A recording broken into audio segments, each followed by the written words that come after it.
de su jornada para analizar y discutir nuestra realidad. Enrique, ¿cómo te va? Buen día, ¿cómo estamos? Te saluda Martín Varela. Encantado de escucharlos, un abrazo para todos. Gracias por tu paciencia. Bueno, qué sacudón ayer, ¿no?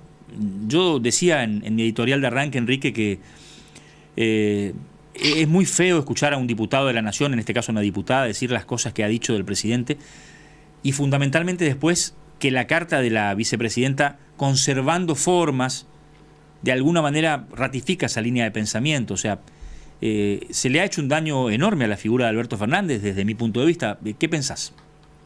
Seguramente hay un resentimiento muy grande en todos los sectores de la coalición gobernante. Me parece que hay errores propios, ajenos, hay mucha operación externa y sobre todo materiales que estaban en un estado muy provisorio. Una vez más, una coalición ha sido muy exitosa para ganar elecciones y tiene dificultades graves para gobernar. Sí. Eso le pasó a Alfonsín en el 87, cuando se despertó un día, el 6 de septiembre del 87, y había perdido 17 provincias, había surgido el peronismo renovador. Estaba esperando a Herminio Iglesias, Alfonsín, y apareció el peronismo renovador. Sí.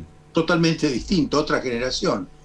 ¿Y qué hizo? Bueno, se sacó la guardia vieja de arriba, toda, y trajo ministros de 30 y pico de años. 31 años tenía Torres Lastra como intendente de Buenos Aires, 30 años Jesús Rodríguez, 38 años Enrique Nociglia, ministro del Interior. 10 años menos que la Cámpora, ojo. Y lo mismo le pasó de la Rúa el día que se despertó de la elección intermedia y estaba 15 senadores abajo. O el caso de la derrota, la 125, la noche trágica del no positivo para los Kirchner, o la derrota en Buenos Aires en el 2009. Es decir, hay momentos en que las promesas electorales, que son de unidad, de apertura, de crecimiento de todos juntos, tropiezan con la elección intermedia como la prueba de la realidad. Y ahí está la emergencia, hay que gobernar, hay que tomar decisiones, hay que empeñar el capital político que se logró en la primera fase.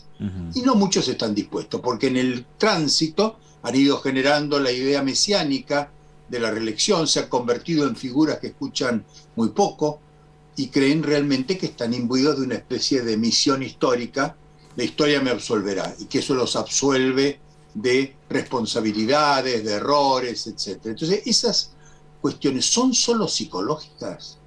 ¿No habrá algo en la institución del presidencialismo que lleva a figuras normales convertirse en especie de pararrayos de procesos que no pueden manejar, con una rigidez que les impide, como el resto de los gobiernos, flexibilizar? Porque lo normal hubiera sido que el lunes, después de la elección, el presidente hubiera caído el gabinete Cafiero y llegara el gabinete Todesca, o el gabinete Redrado, o el gabinete Uñac, ¿no es cierto? Sí. Los sistemas parlamentarios y los presidencialismos a la francesa, que son casi todos, donde no ocurre esto es en América Latina y en algunos países de Europa del Este. Enrique, te hago el presidente queda atrapado por una lógica infernal, sí. Y esto es lo que le está pasando hoy a Alberto Fernández. Ahora, te hago una breve interrupción respecto de esto.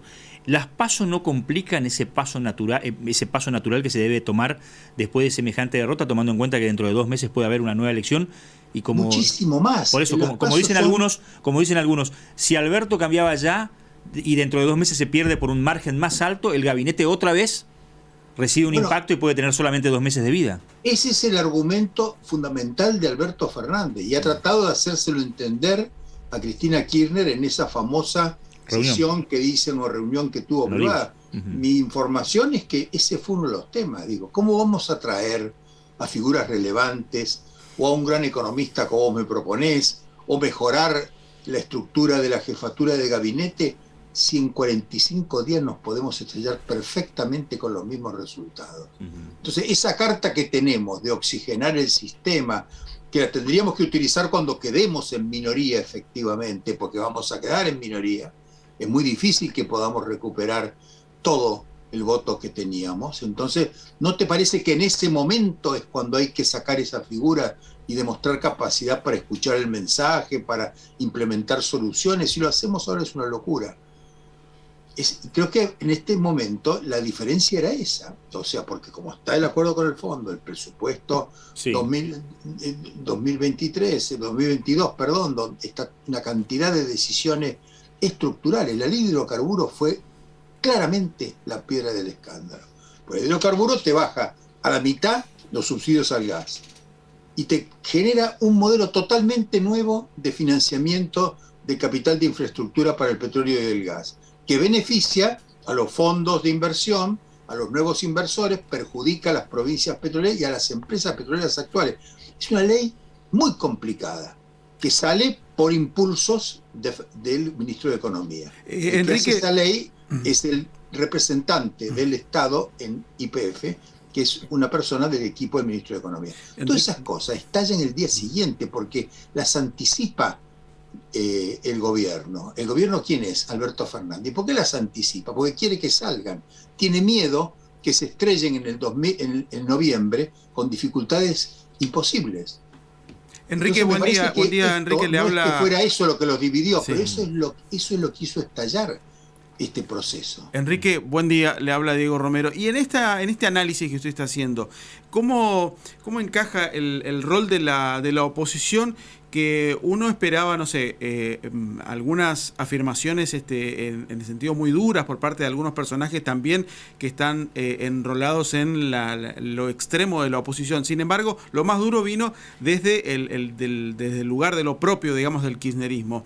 Está expectante qué rol tiene que cumplir, qué rol debe cumplir en esta crisis que nos puede llevar un tiempo superar lo institucional en un marco de pandemia y de crisis económica. Bueno, las posiciones son varias tribus muy distintas. Una cosa es el radicalismo, que tiene responsabilidades de gobierno, grandes gobernadores, muchas ciudades, tiene responsabilidades de gobierno y sabe gobernar y conoce estas crisis desde una perspectiva diferente. Pero en el PRO nunca hubo una mayor apertura, acuerdos, conversaciones. Gobernó 2015 al 2019 y demostró perfectamente que gobierna en idéntico estilo solitario que el kirchnerismo, no hay ninguna diferencia en cuanto al estilo. No está dispuesto a protagonizar una elección, a ganar la elección y a volver seguramente en una actitud muy yo te diría, políticamente muy irresponsable. Ayer lo escuchamos a varios referentes, sobre todo los intendentes del PRO en el conurbano, diciendo, bueno, es el problema de ellos, esto no es problema nuestro, nosotros somos la oposición, esos son los problemas que tiene el gobierno, que lo resuelva, y nosotros somos la alternativa. Bueno, mucha gente piensa, sobre todo en el radicalismo, que eso es verdad, y nadie le va a regalar nada al gobierno actual, lo va a tratar de hacer llegar pidiendo agua, vamos a ver, a la elección, pero la verdad de las cosas es que tiene, porque gobierna precisamente, responsabilidades de gobierno. El radicalismo es un partido de gobierno.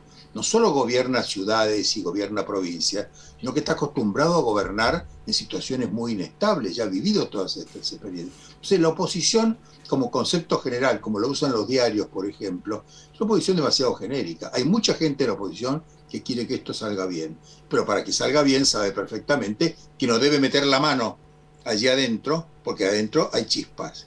Si alguien sopla, hay fuego. Y el peronismo, cuando tiene este tipo de batallas interiores, suele trasladárselas a la sociedad.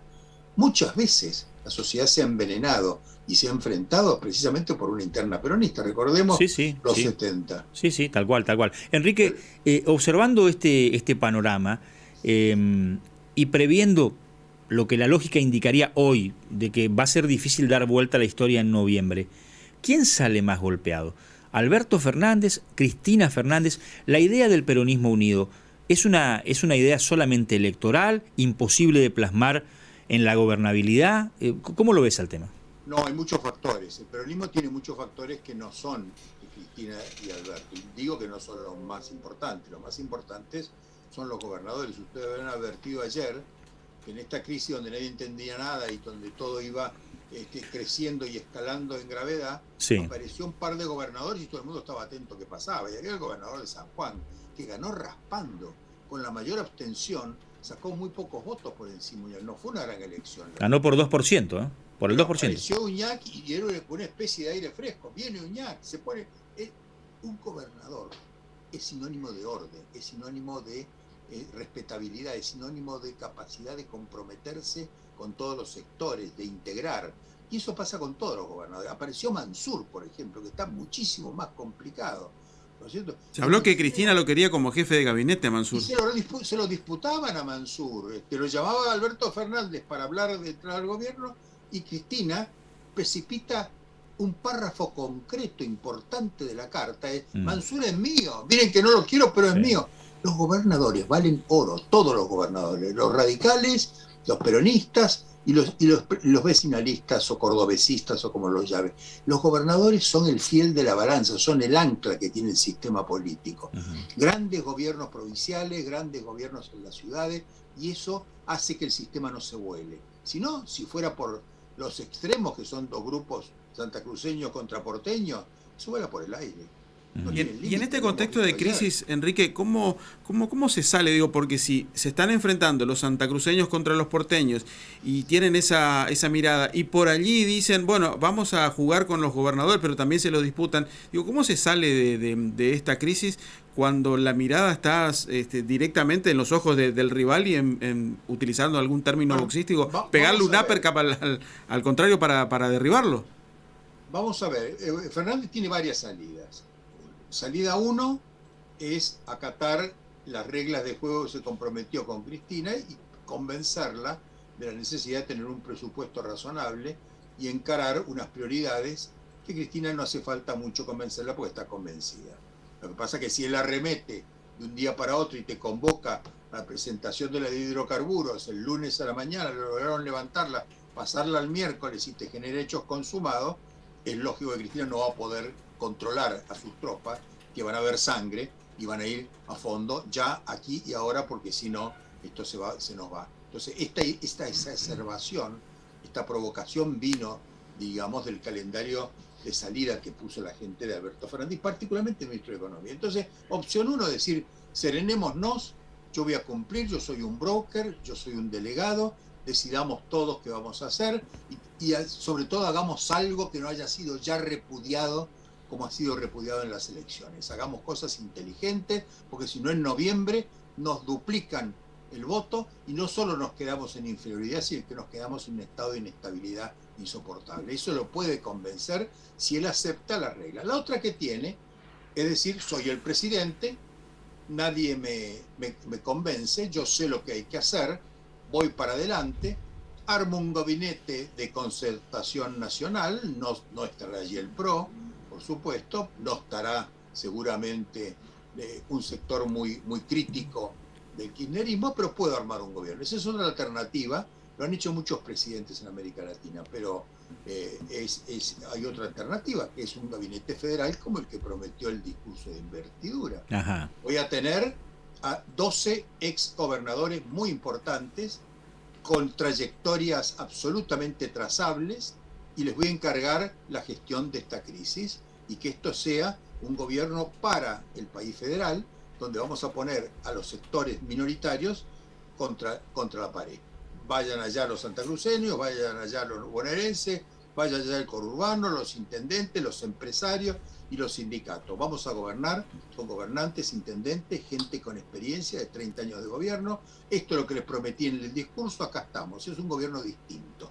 Y ahí yo creo que es otra opción. Bueno. Son 3 escenarios que les he dicho, los 3 son posibles. 3 caminos de salida. Y los 3 tienen gravísimas contraindicaciones, pero también tienen muy buenas posibilidades. Ahora, requiere un presidente fresco, pensando no en el futuro ni en el bronce, sino pensando en que ha llegado la hora de invertir el capital político, si es que le queda algo después de estos 2 años tremendos que ha pasado. Le mando un abrazo grande, Enrique, y gracias por estos minutos. Gran abrazo a ustedes. Suerte. Enrique Zuleta Puseiro, siempre muy gentil, dedicándonos minutos